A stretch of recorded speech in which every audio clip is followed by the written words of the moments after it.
dari Aulad Bunda Manas akan mempersembahkan satu sketsa dan pantun bertemakan Ramadan kita.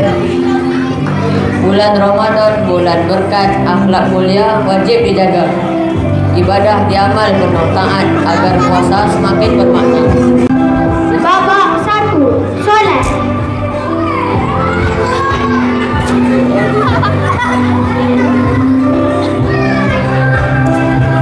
Sahur makan, tapi solat tak buat.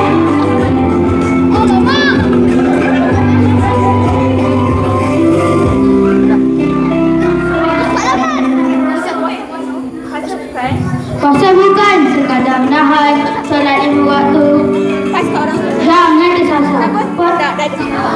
Sahur dijaga penuh kesyukuran untuk hati yang sabar.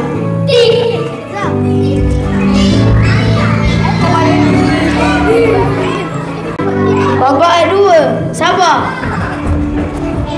Bagilah dah. Cari. Lapar ke?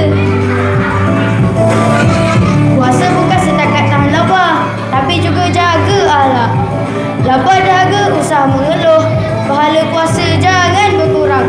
Jaga lisan, jaga tingkah, agar akhlak makin gemilang.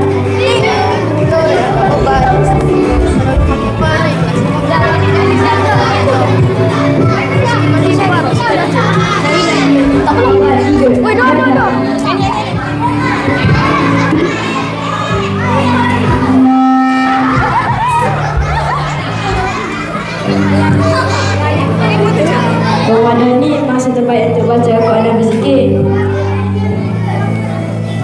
Orang beriman rajin berzikir. Al-Quran dibaca setiap hari. Ramadan tiba, rahmat mengalir, mendekatkan diri ke syurga ilahi. Babak 4, sedekah.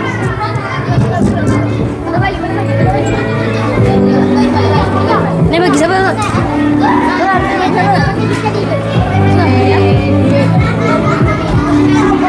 Next.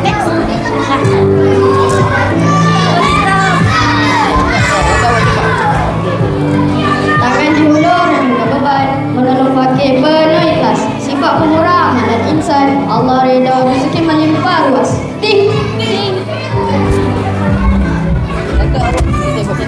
Babak 5, hormat ibu ayah. Menun.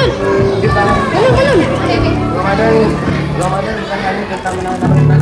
Ramadan bukan hanya itu.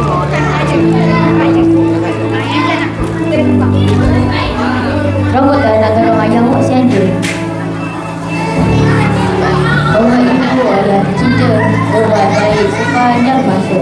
Ramadan bulan penuh mulia, berlatih diri berbudi bahasa.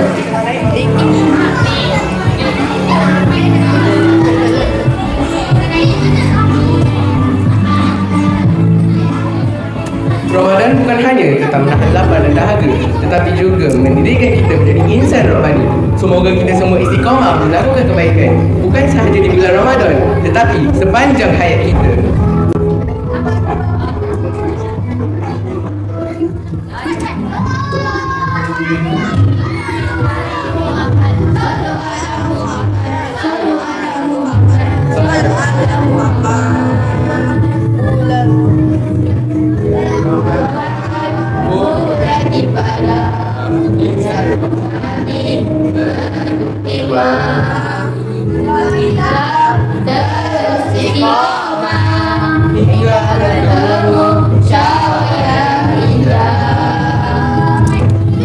Sekian sahaja kesempatan open mic kumpulan kami. Wabillahi taufiq wal hidayah. Assalamualaikum warahmatullahi wabarakatuh.